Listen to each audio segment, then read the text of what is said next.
quête de sens. Une émission produite par Radio Notre-Dame et diffusée également par RCF. Marie-Ange de Montesquieu. Une société sans religion est comme un vaisseau sans boussole. C'est ce qu'aurait affirmé un jour Napoléon s'adressant au curé de Milan.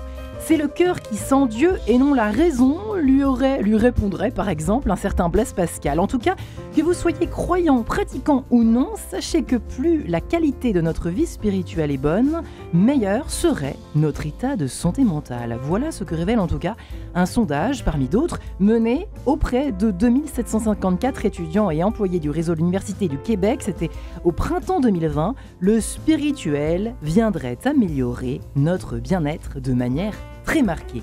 Alors voilà la question que nous allons nous poser aujourd'hui ensemble. Tout simplement, rencontrer Dieu peut-il nous changer la vie ? Réponse, réflexion en tout cas en 52 minutes avec mes 3 invités. J'ai la grande joie d'accueillir pour commencer honneur aux dames, prénom Marlène. Bonjour Marlène. Bonjour. Ravi de vous recevoir aujourd'hui. Merci. Vous êtes toujours, on ne sait jamais comment vous présenter, vous savez faire tellement de choses que c'est d'abord un énorme complexe pour moi de Mais non, ce que vous savez faire. Diplômée du Conservatoire National Supérieur d'Art Dramatique, membre de l'Ordre Séculier du Carmel, vous êtes une artiste aux multiples talents évidemment au service de l'Évangile. On peut évidemment préciser votre spectacle musical Découvre-toi qui tourne toujours dans toute la France en ce moment. Et puis, on peut préciser aussi que votre série Bonne Nouvelle sur KTO a cartonné. On y accède encore ou pas, même si je sais que vous Oui, êtes bien sûr, sur YouTube, tous les épisodes y sont. Bravo, bah oui, après tout ce travail quand même. Bravo Marlène en tout cas. Merci d'être là. Nous sommes également en compagnie de Cyril Le Peigneux. Bonjour Cyril. Bonjour Marie-Ange. Vous êtes un peu moi sur KTO ? Non, je plaisante. J'aimerais bien, mais non, j'ai encore beaucoup de travail à faire. Bon bref, vous êtes journaliste, ancien journaliste de Famille Chrétienne, vous animez depuis 2015 la fameuse émission Un cœur qui écoute sur KTO. Vous en avez pondu, si je puis dire, un ouvrage, Un cœur qui écoute, 25 témoignages de rencontres avec Dieu. Ceux qui vous ont le plus marqué, ému, bouleversé, Cyril ? Non, parce qu'en fait, ils m'ont tous bouleversé, marqué, ému. C'est vrai ? Oui, à chaque fois, c'est vraiment une histoire singulière, une rencontre entre une personne et Dieu, et à chaque fois, c'est un émerveillement. Ouais. Donc, il fallait bien choisir, c'était un petit peu difficile, puis prendre 2-3 personnes connues pour la couverture. Ouais. Mais non, ce sont tous des témoignages qui sont donnés par des gens qui n'ont rien à vendre, si ce n'est partager ce qui déborde à l'intérieur d'eux et qui ne peuvent pas garder sous le boisseau, comme on peut lire dans un très bon livre. Merci beaucoup pour la ref, dont prénom Marlène figure d'ailleurs parmi vos J'ai eu la grande joie de faire partie des 25 Bravo. élus. Votre rencontre détaillée avec Dieu. Oui.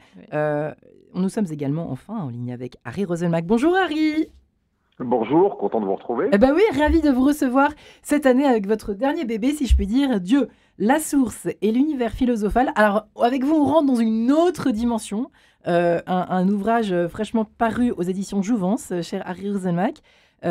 Effectivement, il y a plusieurs manières, évidemment, de rentrer en contact et en connexion avec Dieu. C'est un peu la vôtre, le cosmos, comment peut-on dire ? Le contact avec la rationalité, le comprendre pourquoi. Il y a quelque chose de cet ordre-là dans votre connexion avec le divin, comme on aime à le dire aujourd'hui. Pardonnez-moi de la formule. Oui, tout à fait. Ouais. Moi, j'ai expérimenté plusieurs façons de rencontrer Dieu et de le mettre au cœur de ma vie. Ça a d'abord été une transmission par mes parents. Et puis, vous savez, c'est un peu comme une poésie. Une poésie, vous pouvez l'apprendre, la réciter sans qu'elle résonne vraiment en vous. Et moi, la résonance, elle est venue par la compréhension, par une forme de connaissance qui est d'ordre philosophique, mais qui est passée effectivement par la cosmologie. Et c'est ce que je partage dans mes livres. Alors, vous allez nous expliquer ce que c'est que la cosmologie, parce que je crois que ça fait, ça doit faire 40 ans que j'essaie de comprendre ce que c'est. Mais vous êtes là pour m'expliquer cela. C'est très simple. La cosmologie, c'est l'étude du cosmos. C'est l'étude scientifique de l'espace et du temps. C'est différent effectivement de la cosmogonie. Une cosmogonie, c'est une histoire de l'espace et du temps, mais qui n'est pas scientifique. La Genèse, par exemple, est une cosmogonie religieuse. Mais la cosmologie, c'est scientifique. D'accord. Cyril Le Peigneux, ça vous parle ? Dans vos témoignages, vous avez des personnes qui se sont d'abord imprégnées de quelque chose de très rationnel pour se rapprocher de Dieu, ou pas ? intéressant, n'empêche, comme forme de rencontre. Oui, parce que ce ne sont pas des plantes vertes, ils sont là avec leur cerveau, leur cœur et leur recherche, et avec aussi leurs différences. Il y a des profils d'ingénieurs comme des profils de peintres ou de comédiennes, et j'ai envie de dire que à un moment de leur vie, il y a eu cette rencontre, mais cette rencontre, elle s'est quand même faite sur un plan pas totalement rationnel quand même. C'est-à-dire que le moment de la rencontre, on a envie de comparer ça avec la rencontre amoureuse. C'est-à-dire que ça coche toutes les cases d'un coup. L'expression souvent qui est donnée par ces gens, c'est ils se sont sentis aimés du bout des pieds au bout des cheveux et remplis comme un verre serait rempli à ras-bord. Et donc, on n'est pas dans la démonstration, dans l'épreuve, ça, c'était plutôt la partie d'avant ou la partie d'après. Mais ils viennent me raconter ce moment où, paf, ils se sont rencontrés. Ouais. Prénom Marlène. Oui. Je préfère vous appeler Marlène, ça me gêne toujours. Ce fut de deux ordres, votre rencontre, de votre côté, sensitive, sensorielle et à la fois rationnelle. Où il y a quand même ce espèce de tac, comme dit Cyril Le Peigneux, qui s'est passé, qui s'est produite un jour. Je dirais que c'est progressif. Moi, j'ai eu la chance de naître avec la foi. Donc, moi, j'appelle ça des cadeaux d'élevage, mais... non. Alors, non, c'est pas la même chose, d'ailleurs. Dans ma famille, non, c'est pas du cadeau d'élevage. J'ai eu une histoire familiale, il y a eu des allers-retours et à un moment donné, une rencontre aussi qui a fait qu'on a incarné ça de manière concrète dans l'Église. Mais... je dirais que la rencontre, elle se fait de plusieurs manières. Pour moi, elle a d'abord été artistique et dans cette foi reçue des parents. Je dirais qu'après, les mots viennent ensuite. Ça découle de cette rencontre, effectivement. Donc, quand vous dites très tôt, j'ai eu un grand désir de Dieu. Encore enfant, je pleurais de ne pas pouvoir aller communier. Mais moi, excusez-moi, mais encore une fois, jamais c'est fou quand même de ressentir ça aussi petite. Oui, c'est assez fou, oui. Je ne saurais pas trop l'expliquer, Marie-Ange. C'est une grâce spéciale. Mais c'est vrai que, enfant, on allait de temps en temps à la messe et quand je voyais les gens aller communier, je pleurais. Oui, parce que je devais pressentir l'importance ou déjà comprendre l'importance de ce qui se passait à ce moment-là. Donc j'ai attendu des années de pouvoir faire ma première communion. Oui. Est-ce que Harry Roselmack a eu son tac, lui aussi, un beau jour avec Dieu ou pas ? A eu son quoi, pardon ? Le tac, non mais Cyril Le Peigneux disait l'espèce de rencontre choc qui vous bouleverse une fois pour toutes finalement, d'une certaine façon, malgré toute cette recherche qui est la vôtre, de trouver un sens à tout. Finalement, pas vraiment. Il n'y a pas eu un moment, un événement qui a provoqué cette étincelle-là. Ouais. Encore une fois, moi, je suis comme les autres personnes autour de cette table. J'ai été élevé dans la conviction qu'il existait quelque chose de plus grand que nous. Ça a pris la forme de la religion catholique. Donc moi, j'ai toujours admis cette existence, j'ai toujours prié, mais la différence que je ferais, c'est que la croyance, quand elle n'est pas, pour ce qui me concerne, quand elle n'est pas associée à la compréhension des choses et à une forme de capacité à le partager, à l'argumenter et à le faire admettre à d'autres qui seraient de bonne volonté et qui seraient aussi dans cette quête-là, eh bien, ça laisse toujours, me semble-t-il, plus de place au doute. Et ce qui est très fort dans la connaissance, c'est que la connaissance, même si c'est évidemment faux, parce que la connaissance, elle change, y compris la connaissance scientifique, mais on a l'impression que ça laisse moins de place au doute. Et quand il y a moins de doute, il y a plus de confiance. Et quand il y a plus de confiance, me semble-t-il, il y a plus de foi. Parce que la foi, c'est ça. La foi, c'est la confiance dans quelque chose, que vous mettez dans quelque chose. Ouais. Et donc, pour moi, ça n'a pas été, il n'y a pas eu une grande claque, mais il y a eu, ce que je disais tout à l'heure, une résonance plus forte. Moi, je pense qu'il peut y avoir plusieurs étapes dans une vie de croyant. Et cette croyance, cette foi, elle peut être de plus en plus forte. Et pour moi, ce qui a été l'étape d'une élévation de mon degré de foi, j'ai envie de dire, eh bien, c'est la connaissance. Ouais, entre savoir et croire, évidemment, les personnes qui, parfois, les athées un peu récalcitrants, qui bouffent du curé toute la journée, Cyril Le Peigneux, prétendraient que s'il y avait un Dieu qui existait, ça se saurait, et que nous sommes un peu les naïfs, quoi, qui pensons que croire nous aide à vivre. N'empêche que les sondages le prouvent, encore un récent l'a encore prouvé qu'on va mieux. On a une santé la santé intérieure, la santé mentale, le bien-être en général est plus important chez les personnes qui ont une forme de spiritualité quelconque. Mais c'est vrai que souvent on a presque honte de dire en tout cas en France, pays laïque, etc., le pays des Lumières, où il faut d'abord savoir avant de croire éventuellement en un Dieu qui existerait avec beaucoup de conditionnels. C'est complexe parfois de se situer là-dedans, dans ce paysage.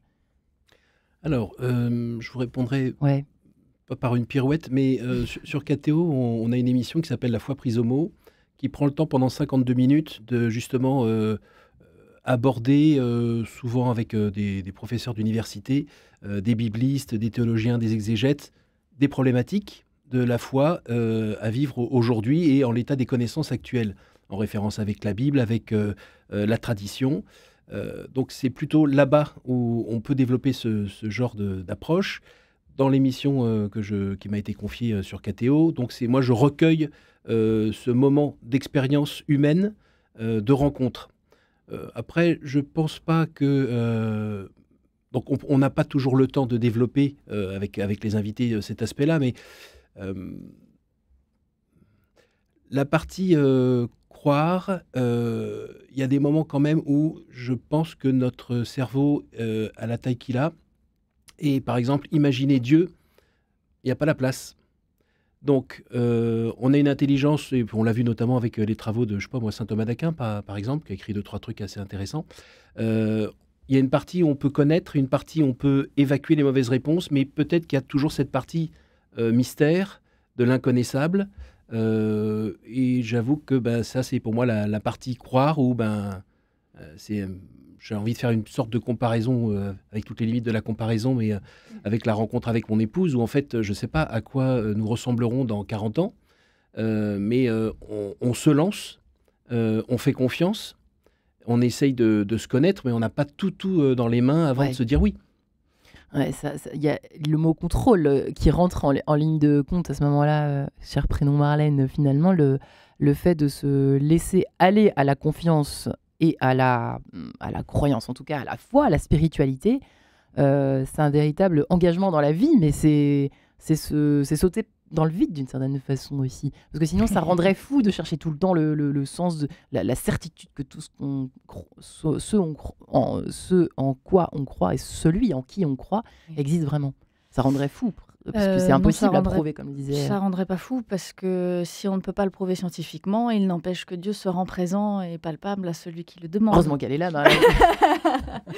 Non, mais voilà, c'est une grâce qui est possible, qui est accessible. À un moment donné, on n'a pas non plus à renoncer à nos questionnements et à notre quête, qui est au contraire est celle qui nous met en mouvement et nous fait aller à la rencontre de l'autre, qui reste inconnaissable et en même temps se rend connaissable petit à petit. C'est ça qui est beau, c'est qu'il n'y a pas de fin. Donc, moi, ça me rendrait dingue de faire le tour de Dieu. Parce que je me dirais, c'est fini. Donc, j'ai tout découvert, j'ai plus rien à découvrir. Et c'est la fin, en fait. C'est la fin de l'amour, quoi. C'est la fin de l'amour, c'est la fin de la vie. Alors que, de même que l'univers est infini et en expansion, l'amour de Dieu est en expansion et son amour est infini. Et la connaissance de son mystère, on n'en viendra jamais à bout. Peut-être même qu'ensuite au ciel, on n'en viendra pas non plus à bout. C'est ça qui est beau, c'est qu'il se rend... accessible dans l'adoration et la contemplation qu'on peut avoir de son mystère, qui nous met dans une quête à la fois par l'esprit, par le cœur, par l'âme, et de manière incarnée dans le corps, et en particulier dans notre religion avec les sacrements. Et c'est ça qui change la vie, s'il fallait répondre à la question finalement, parce que voilà. Oui, parce que ça lui donne un sens. C'est vrai. En quête de sens, Marion. Ça donne un sens. Merci. Oui, ça donne un chaque sens. jour pourquoi je suis là. Bah oui. C'est vrai. Non, mais ça nous met. Oui, ça donne un sens à ce qu'on fait. Sinon, ça n'aurait pas de. Enfin, on ferait les choses par hasard. Et d'où ces sondages qui prouvent qu'effectivement, ça rend plus heureux. J'aime pas trop ce terme de heureux, mais ça rend plus, comment peut-on dire, épanoui dans cette vie. Oui, ça je le pense. Plus sûr de soi, plus confiant, plus sûr de Dieu. Plus sûr de Dieu, plus confiant dans... je pense qu'on fait tous l'expérience à un moment donné de nos propres limites. Donc, être dans une forme de quête spirituelle, c'est faire confiance dans le fait que quelque chose d'illimité va venir habiter ces limites pour nous donner sa propre force, son amour, pour venir compléter, combler l'attente, le désir. Et pour moi, c'est au contraire d'un saut dans le vide, c'est un saut dans le plein. Ouais. Au contraire, voilà. Et c'est ça qui donne aussi peut-être un équilibre. Après, moi, ma foi me dit que évidemment, les jours où il y a de la prière et les jours où il n'y en a pas, c'est pas 2 jours pareils.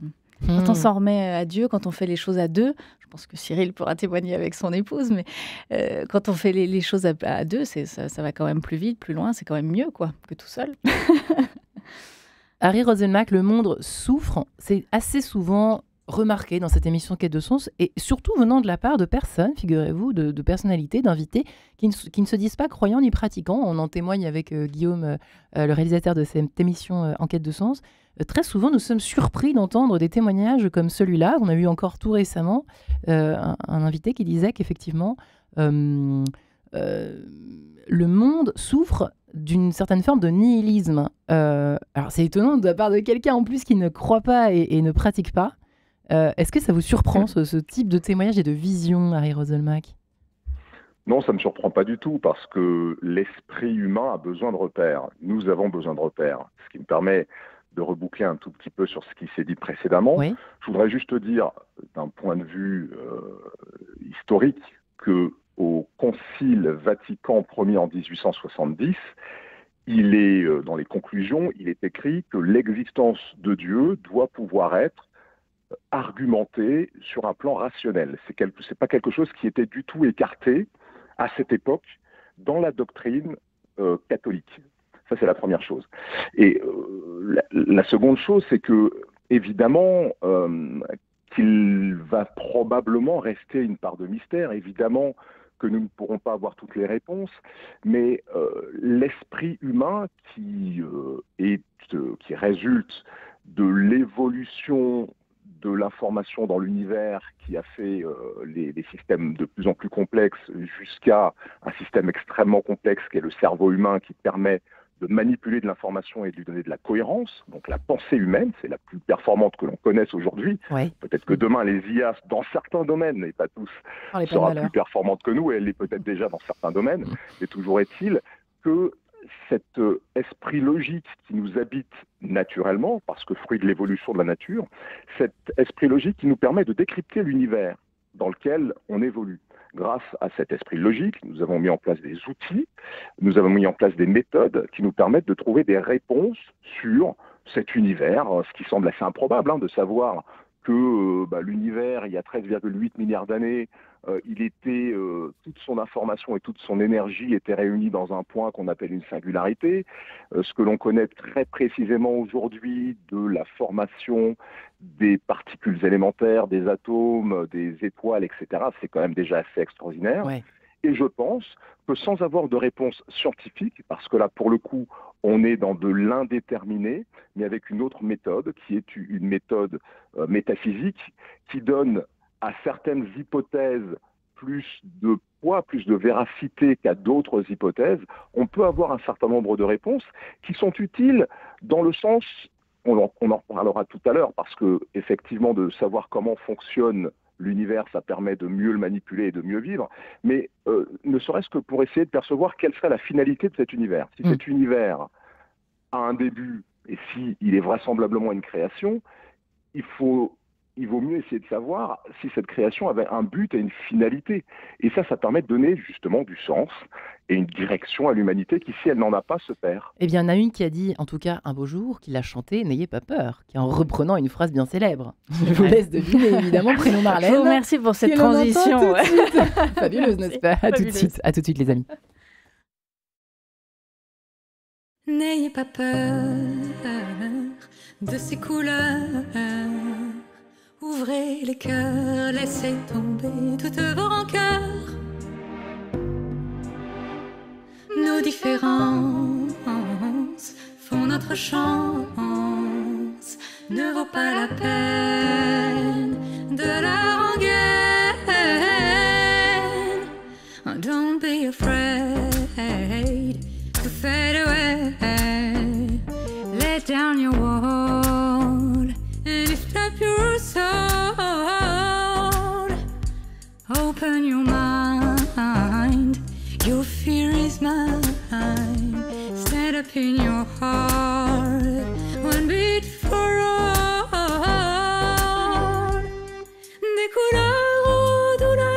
un chemin à peine qu'on voudrait ne pas savoir par cœur. Mais ce sont les mêmes qui dans leur cœur partagent nos peines de ne pas savoir à qui offrir leur cœur.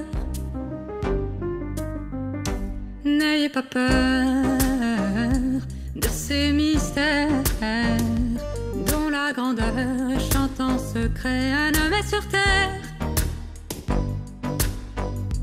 Asile en main pour l'étranger, de l'eau et du pain, humanité.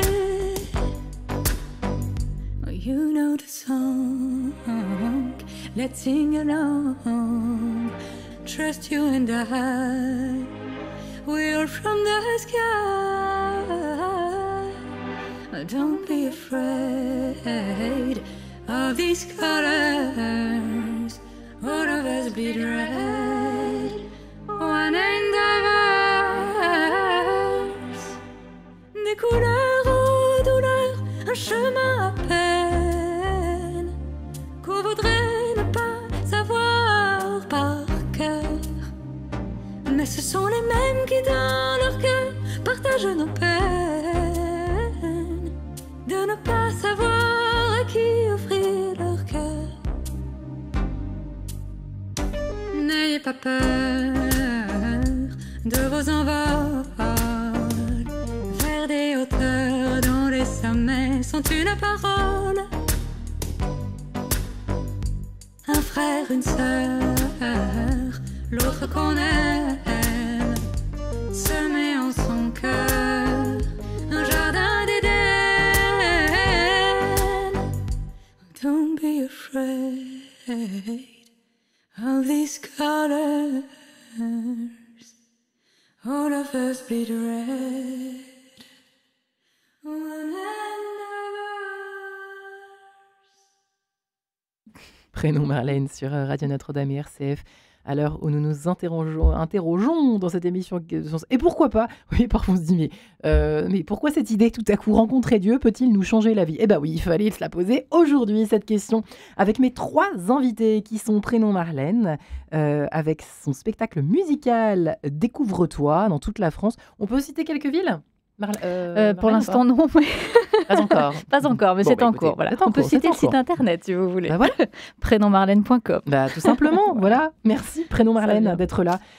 Cyril Lepeigneux qui est avec nous également, qui vient avec son ouvrage Un cœur qui écoute, 25 témoignages de rencontres avec Dieu. On est bien dans le thème. Aux éditions de l'Emmanuel, c'est ça? Je ne me trompe pas. Cyril Lepeigneux, merci d'être là. Vous qui présentez cette émission depuis 7 ans maintenant, Un cœur qui écoute, sur nos amis de KTO, et puis, enfin, chez nos amis KTO. Harry Roselmack, enfin, est en ligne avec nous, vous qu'on ne présente plus. Harry Roselmack, vous qui avez présenté le journal télévisé pendant des années, mais qui est pétri depuis presque toujours, on peut le dire, par cette recherche permanente de compréhension, d'où vient tout ce spectacle magnifique, voilà, que nous offre la nature, que nous offre le temps et l'espace, dont vous parlez beaucoup dans votre livre. C'est tout à fait passionnant. Dieu, la source et l'univers philosophal. Ça peut faire peur de lire ce titre, mais en fait, c'est... J'invite les auditeurs. Mais au contraire, moi, ce que j'ai envie de dire, et pour rebondir sur la chanson qu'on vient d'entendre de Prénom Marlène, c'est que la connaissance, elle a 2 vertus. C'est qu'elle écarte le doute et qu'elle écarte aussi la peur. Souvent, la peur, elle vient de l'inconnaissance, de la méconnaissance. Et la connaissance a cet avantage-là aussi. Ouais. Et vous savez pourquoi? Parce qu'on avance. J'ai appris il n'y a pas longtemps que la peur paralyse, nous invite à ne plus bouger. Cyril Lepeigneux, c'est intéressant ce que dit Harry Roselmack. Le fait de chercher, c'est un mouvement en avant. Donc on quitte, on dit bye-bye à la peur, finalement, qui nous paralyse comme un lapin dans les phares d'une voiture, quoi. Alors, dans les différents témoignages que je recueille chaque semaine, justement, on a des gens qui cherchent le sens de leur vie, c'est sûr.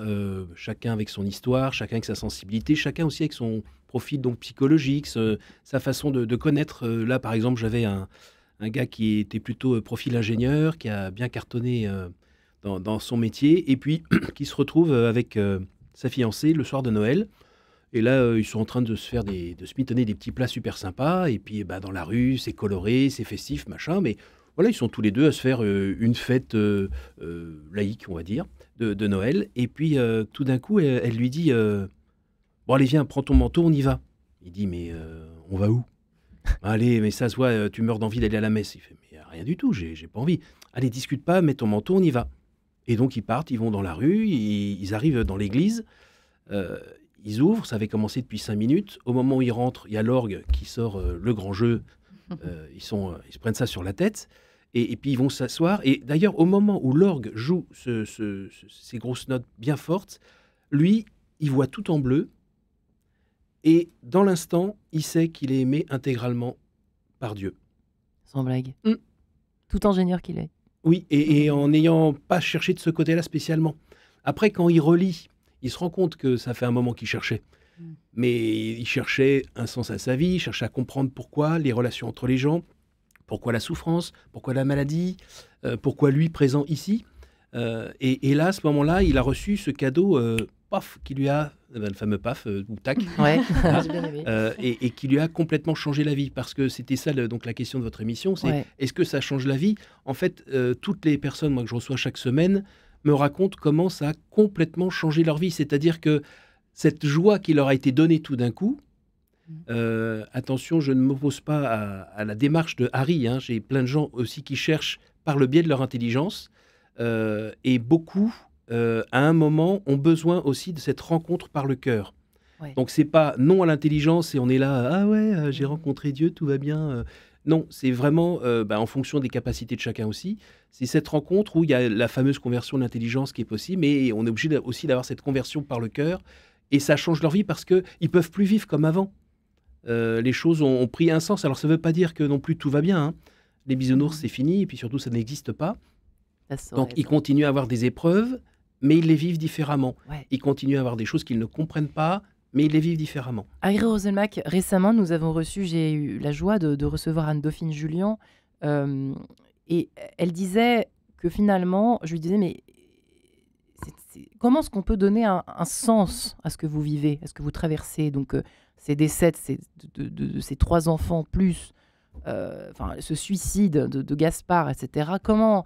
Elle dit non, j'ai arrêté de chercher un sens. Il n'y a pas de sens à la souffrance. Parfois, il ne faut pas chercher de sens. Qu'est-ce que vous répondez à ça, Harry Roselmack, au fond? C'est vrai que là, on touche à des questions très touchy, délicates en tout cas, en ce qui concerne... Bien sûr. Alors, la première chose, c'est qu'effectivement, il ne faut pas opposer les approches. Je suis tout à fait d'accord. Je pense que les unes peuvent conforter les autres. Je pense que certaines personnes peuvent être confrontées et parfois, sans l'avoir cherché, à des expériences émotionnelles, à des résonances extrêmement fortes. Mais pour qu'un maximum de personnes qui veuillent comprendre et qui veuillent participer aussi à cette, ou en tout cas connaître cet état-là, puissent y arriver, je pense que la démarche intellectuelle est peut-être un préalable qui est plus accessible, puisque pour le coup, on est tous dotés du même type d'intelligence, du même type de logique, et que par cette voie-là, il y a peut-être des personnes qui ne seraient pas confrontées à des expériences telles que celles qui viennent d'être décrites et qui pourraient arriver à ce chemin. Maintenant, effectivement, dans la vie des gens, ce que j'essaie d'expliquer, moi, dans mes livres, c'est un schéma global. C'est un principe global, un principe très probablement créateur, un principe très probablement directeur qui donne un sens global. Maintenant, dans les expériences de vie, il y a des choses qui peuvent soit ne pas présenter de sens, en tout cas de sens accessible à notre niveau d'intelligence. Ça, c'est tout à fait possible. Quelqu'un qui perd successivement tous les membres de sa famille, je comprends tout à fait qu'à un moment, il débranche le cerveau et qu'il se dise je n'arrive pas à comprendre, surtout que les émotions, là, en l'occurrence, ce sont des émotions qui sont extrêmement contraires à l'ouverture qu'il faut pour comprendre. Ce sont des émotions qui voilà, j'imagine qu'il y a quand même un peu de colère, un peu de sentiment d'injustice. Et donc, oui, non, tout n'est pas compréhensible. Et loin de moi de penser que tout l'est dans les expériences humaines. Après, je pense que dans le schéma global, on peut sans doute aller un peu plus loin que ce communément on pense pouvoir faire. se rappeler que nous sommes petits dans tous les sens du terme, prénom Marlène. Et c'est vrai que c'est très intéressant ce qu'a évoqué Harry Roselmack, toujours en s'appuyant sur, par exemple, ce témoignage d'Anne-Sophie Julian, qui est terrifiant, qui est terrifiant pour l'entendement humain, qui est effectivement limité. On est bien d'accord. On touche à la question du mal et de la souffrance qui est à la fois triple, c'est-à-dire qu'il y a à la fois les effets naturels de vie mortelle et d'une planète qui est ce qu'elle est, de la liberté des hommes, de ceux qui choisissent plutôt de faire du mal et d'aller faire la guerre plutôt que le bien. Et puis il y a cette part de mystère, du mal qu'on ne comprend pas. Le mal en soi n'a pas de sens. Chercher un sens au mal, c'est s'enfermer dans un labyrinthe dont on ne sortira jamais. C'est même plutôt mortifère. Par contre, et ça je parlerai de mon expérience aussi de la petite Thérèse, de Sainte Thérèse de Lisieux, dans son rapport à la souffrance, elle évolue elle-même aussi. Au début, elle veut souffrir, et puis finalement, elle offre ses souffrances, et puis à la fin, elle comprend que la souffrance n'est pas une condition pour vivre l'union avec Dieu. Donc, il y a une évolution dans son rapport à la souffrance. C'est souvent une mauvaise interprétation qu'on se fait. Oui, absolument. Oui, on pense toujours que Dieu envoie la souffrance, qu'il faut souffrir. Ça, il faut pour avoir le ciel.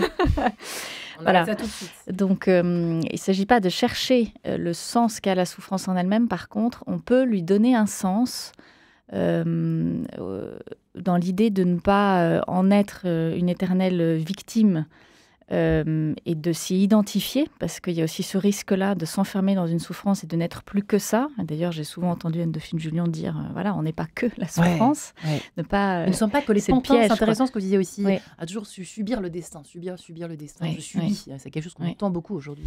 Alors le Christ est venu nous libérer de l'esclavage, de cette submission, et nous donner le choix de choisir la vie et de choisir l'amour.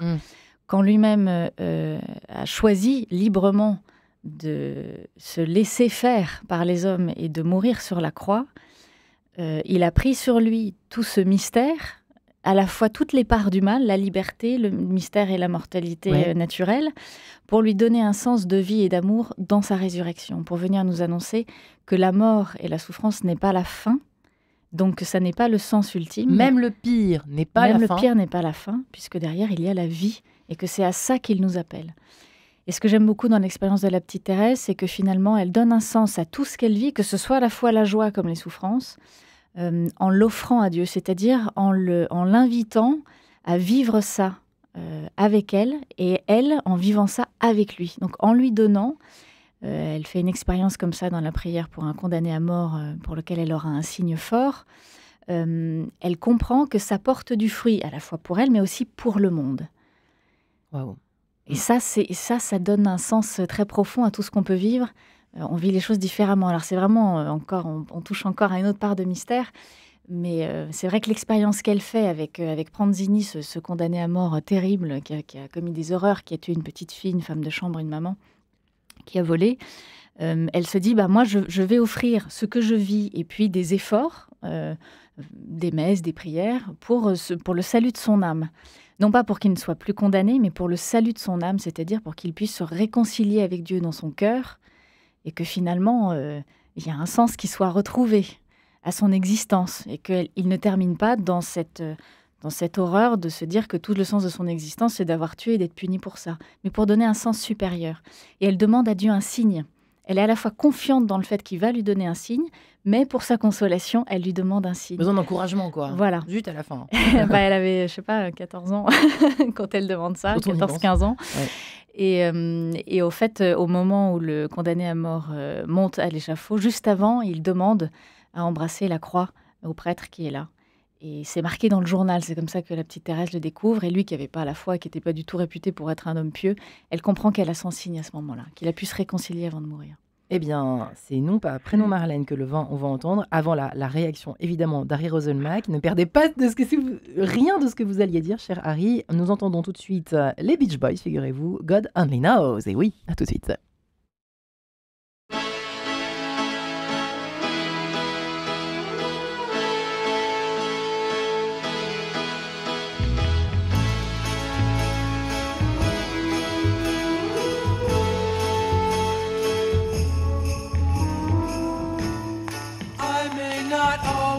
Love you, But long as there are stars above you, you never need to doubt it. I'll make you so sure about it. God only knows what I'd be without you. If you should ever leave me, well, life would still go on, believe me.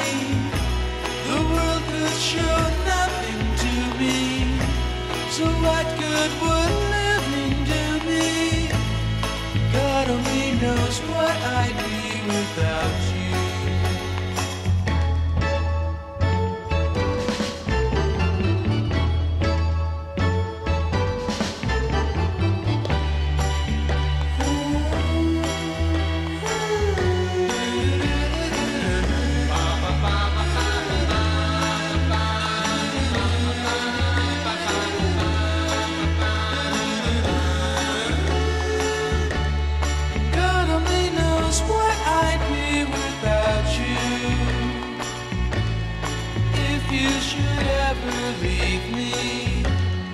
Life would still go on, believe me.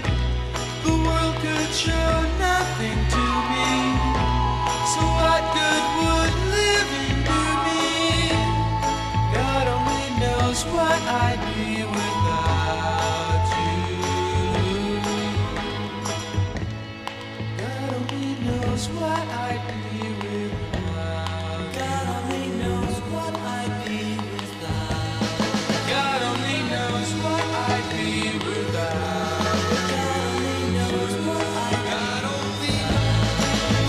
knows what I'd be without. God only knows what I'd be without. God only knows what I'd be without. God only knows what I'd be without.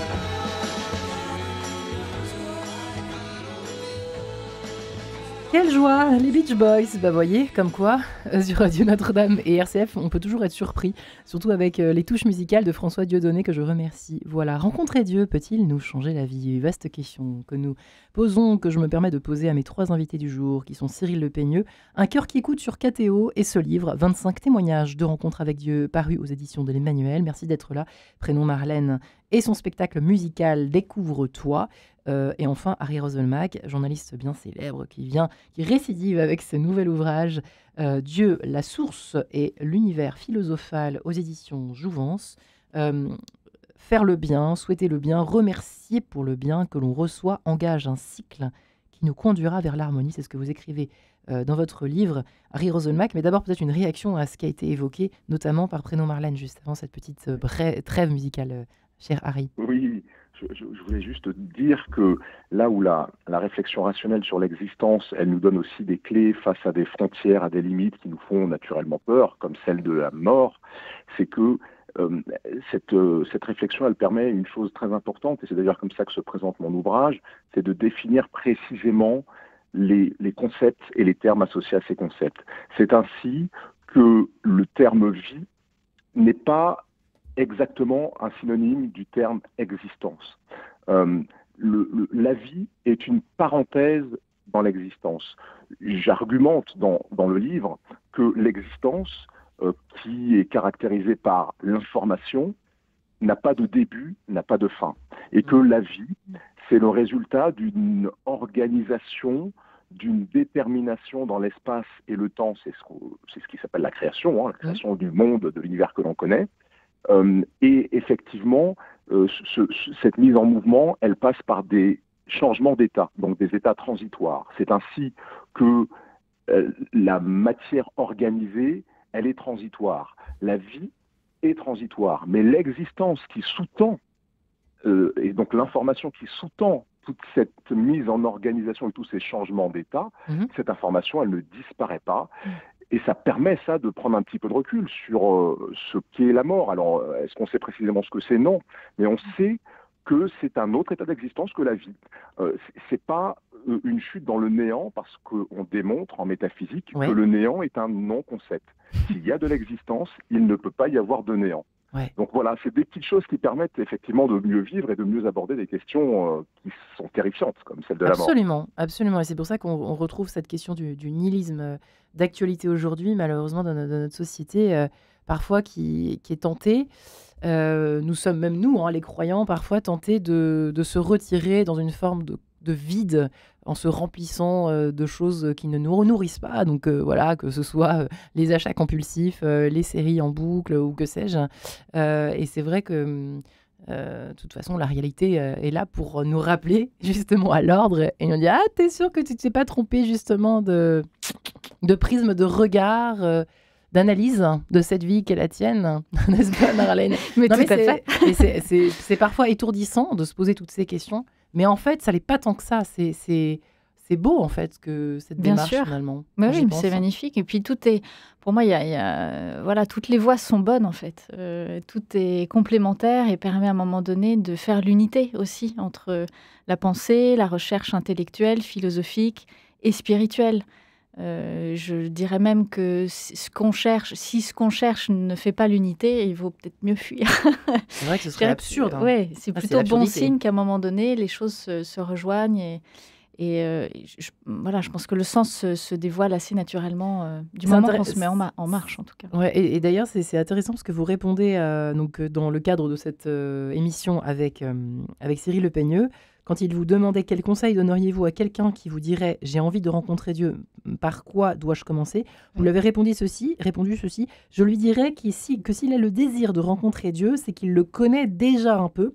Concrètement, je l'inviterais à s'asseoir, à lui parler et à l'écouter, comme on le fait avec un ami tout simplement, qu'il le connaît déjà un peu. » C'est amusant d'avoir écrit ça, d'avoir dit ça. Parce que pour désirer... On pressent ouais. tous, au fond. Ouais. Ça rejoint presque l'argumentaire d'Harry, d'une certaine façon.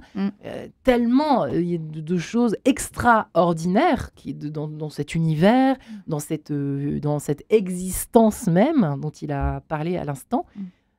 C'est intéressant d'avoir dit Oui, ça. oui. Bah, je dirais qu'on ne peut pas désirer ce qu'on ne connaît pas du tout, ou ce dont on n'a pas une intuition ou une visée. Et pour rejoindre ce qu'expliquait Harry, c'est assez intéressant.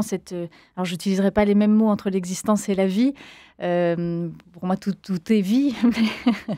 Je dirais ce message finalement qui ne finit jamais, je l'appellerais Dieu. Et puis notre vie, c'est notre vie contenue dans ce Dieu. Mais si la vie est contenue dans l'existence, on connaît donc l'existence. Donc si notre vie est contenue en Dieu, on connaît quelque chose de Dieu. Quelque chose en tout cas, d'eux. Et donc si on désire le rencontrer, c'est que déjà, quelque part, on le connaît déjà. Qu'est-ce qui se passe Augustin, alors ça, non C'est possible. Ah, c'est très beau. Cyril, pourquoi est-ce qu'on ne croit pas tous alors? Quel est le problème? Il faut que ça remonte. Qu'est-ce qui se passe? On n'a pas faim. Alors moi, On n'a pas faim. Si, je pense qu'on a faim, mais simplement, moi, je mettrais une explication du côté de la liberté, en fait. Si c'est obligatoire de croire, si c'est obligatoire d'aimer quelqu'un, est-ce qu'on l'aime vraiment? Je veux dire, il y a ce moment, je sais pas, moi, suite à toutes ces rencontres, j'ai toujours cette image un peu de Dieu qui tout d'un coup va se présenter à quelqu'un qui le cherche et qui, comme un adulte avec un petit enfant, et qui va lui prendre les deux mains en disant « Hop, regarde, tiens, je te tiens, on marche ensemble ». Et ensuite qui va retirer une main et ensuite retirer l'autre main. Et est-ce que le petit continue à avancer vers lui? J'ai un petit peu l'image qui me vient en tête. La liberté, enfin, quand quelqu'un est obligé de vous aimer, est-ce qu'il vous aime vraiment? C'est pas ça, aimer. Il faut qu'il y ait la liberté. Donc, cette liberté, il faut bien qu'elle nous soit donnée entre choisir ou non choisir. Choisir le bien ou choisir le non-bien. Voilà, c'est un petit peu... on a tous cette soif en nous parce que, je sais pas, alors là, moi, je suis tenté d'aller voir du côté de Platon. J'aime beaucoup cette image de corps coupé en deux qui recherche l'autre moitié pour refaire cette unité. J'ai l'impression que, dès le départ, il nous manque quelque chose. La théologie nous parle du péché originel qui nous blesse pour un petit moment. Mais on a cette soif de retrouver, on cherche partout. Et L'harmonie, en fait. Souvent, on cherche partout. Oui, on recherche Dieu, en fait. On recherche Dieu, notre Créateur, ce puits d'amour. Et souvent, on cherche à l'extérieur alors que c'est à l'intérieur. Et cet intérieur, vous parliez tout à l'heure de cette conspiration contre le silence intérieur. C'est ça, finalement. Alors que c'est là qu'il faut apprivoiser cette solitude existentielle, ce silence où finalement le Seigneur est là, il nous attend, notre Créateur. Et alors ça rejoint aussi cette histoire de chercher, on cherche, mais on cherche quelque chose donc, comme si on y avait déjà goûté. Donc en fait, on cherche un peu tous azimuts, mais en sachant quand même à peu près ce qu'on va chercher, puisqu'on rejette au bout d'un moment des choses, on croyait que ça allait nous combler, mais ça ne nous comble pas. On se fatigue très très vite. Les achats compulsifs, c'est sympa, mais vous remettez ça la semaine d'après, vous n'êtes jamais comblé. Vous rêvez de quelque chose, d'un voyage à Bora Bora avec je ne sais qui, vous en rêvez pendant 1 an, 2 ans, vous y allez, ouais, super, so what. Vous n'êtes toujours pas comblé, on est insatiable. D'où cette idée de toujours augmenter un petit peu la dose. Alors voilà, peut-être que faudrait suivre l'indication de Harry et chercher des choses peut-être plus essentielles, suivant aussi nos centres d'intérêt. Mais pareil, j'ai le sentiment que cette recherche, si elle se fait juste sur du matériel et du mécanique, au bout d'un moment, ça va un peu bloquer parce que ça ne s'épuise pas, la réponse ne s'épuise pas juste dans la matière. Quel est quel regard portez-vous sur ce diagnostic, Harry Rosenbach, cette espèce de vide généralisé comme c'est... Moi, j'ai l'impression que les gens ont de moins en moins faim. Alors, il y a des personnes qui résistent, comme nous le sommes peut-être autour de cette table. Mais qu'en pensez-vous, Harry Rosenbach? Je suis extrêmement pessimiste, pardonnez-moi, mais bon. Ce qui est génial, c'est que parmi nos différentes portes d'accès à ces questions-là, on pense finalement la même chose. C'est ce que disait Prénom Marlène tout à l'heure. Et moi, je suis parfaitement en ligne avec tout ce qui est dit dans cette émission. Il y a peut-être une notion qui pourrait effectivement expliquer l'espèce de désorientation dans laquelle nous sommes assez globalement. C'est que il faut quand même se rappeler, et il faut être indulgent par rapport à l'humanité, que dans son histoire et dans ses débuts, la priorité totale qui a conditionné nos cerveaux reptiliens et qui font nos réflexes, c'est la survie. Et la survie, elle ne passe pas par la réflexion ontologique. La survie, elle passe par des choses pragmatiques, matérielles. Qu'est-ce que je mange? Comment je me protège face à une nature hostile? Comment j'utilise mon intelligence pour élaborer des stratégies qui me permettent d'être de plus en plus autonome. Dans la lignée de cette réflexion de survie, on a transféré la survie sur le confort et notre réflexion, elle a longtemps été, en tout cas ces dernières décennies, sur comment j'essaie de m'épanouir dans cette continuité-là en ayant de plus en plus de confort. Donc ça passe par les loisirs, ça passe par le matériel, ça passe par tout ça. Et je crois qu'effectivement, on arrive à un moment où on se rend compte que ça n'est pas la réponse absolue, que c'était une réponse nécessaire pour survivre en tant qu'animaux relativement fragiles sans nos cerveaux dans cette nature, mais que maintenant, on est peut-être destiné à autre chose que ça. Et c'est cette nouvelle phase qui, pour moi, se manifeste de plein de manières différentes. Vous avez tellement de gens maintenant qui font du bien-être, entre guillemets, qui vont faire de la méditation, qui vont faire un certain nombre d'activités entre le sport et le spirituel.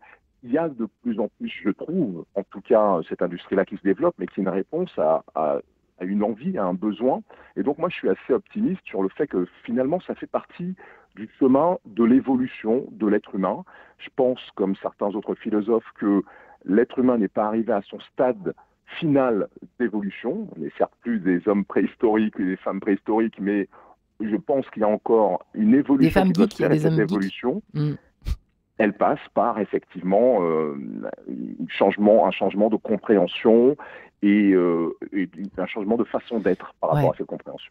Êtes-vous aussi optimiste, très sincèrement, Marlène? Vous avez le droit de ne pas l'être, bien évidemment, sur l'avenir de l'humanité. Optimiste parce que tout est donné. Pessimiste sur le choix et la liberté des uns et des autres, mais optimiste parce qu'il y a encore du monde qui prie pour que la liberté soit éclairée et que les cœurs s'ouvrent à l'amour et à la lumière et à cette quête-là. Vous êtes concerné aussi? Oui, par une partie du monde. Oui, je pense qu'on ne peut pas faire autrement. De voir que même dans nos sociétés occidentales, qui avaient pourtant une belle tradition et une connaissance de Dieu plus, on va dire, une proximité plus facile, plus naturelle, comme vous le disiez tout à l'heure. C'est quand même compliqué aujourd'hui de dire qu'on croit en Dieu dans notre société française. Voilà, moi j'en ai fait les frais en tant qu'artiste. À partir du moment où j'ai parlé de Dieu en tant qu'artiste, je me suis coupée de tous mes liens professionnels avant. C'est vrai ? Ah oui, vraiment. Ouais. Je me suis fait dégager par mon agent. Enfin, c'est... Oui. Non, ça a un vrai prix de parler de Dieu. Bah, c'est vrai que nous, dans cette émission, absolument, on a certains invités qui refusent quand ils apprennent que nous sommes une radio catholique. C'est des choses qui arrivent, Cyril Le Peigneux. Alors vous, au moins, parce que vous allez vous quêter, vous partez à la chasse, au témoignage, si je puis dire, du cœur, quoi. Donc c'est une démarche. Mais bon, je pense que la c'est soif, compliqué. Je pense que la soif, elle est là. La soif, elle est là. Soif. C'est-à-dire que, alors après, on réfléchit aussi quand même comme des Occidentaux. Je pense que dans certains coins d'Afrique, d'Asie ou d'autres continents, peut-être le rapport à la vie n'est pas tout à fait le même. Harry reparlait de nécessité de se nourrir, de se protéger. Oui, peut-être qu'elles sont plus fortes à d'autres endroits. Peut-être qu'on a moins le temps de se poser des questions sur nos états d'âme et avoir le temps de faire une dépression parce que déjà, il faut faire attention. On a eu un mauvais été, on a des problèmes de récolte, il n'y a plus d'eau. Peut-être que, voilà. Pour autant, les questions de sens, elles sont toujours là. Et quand quelqu'un meurt, la question est aussi toujours là. Pourquoi ? Pourquoi la souffrance ? Pourquoi moi ? Pourquoi pas mon voisin ? Qu'est-ce qu'on fait là ? Pourquoi ce cancer ? Pourquoi cette maladie de Crohn ? Ces questions sont toujours là. Donc, je pense que la soif est encore là, même si on essaye de l'étouffer. Et je pense que Dieu est toujours là, tranquillement. Et peut-être que je pense à ce que vivait le Québec à une période jusque dans les années 50.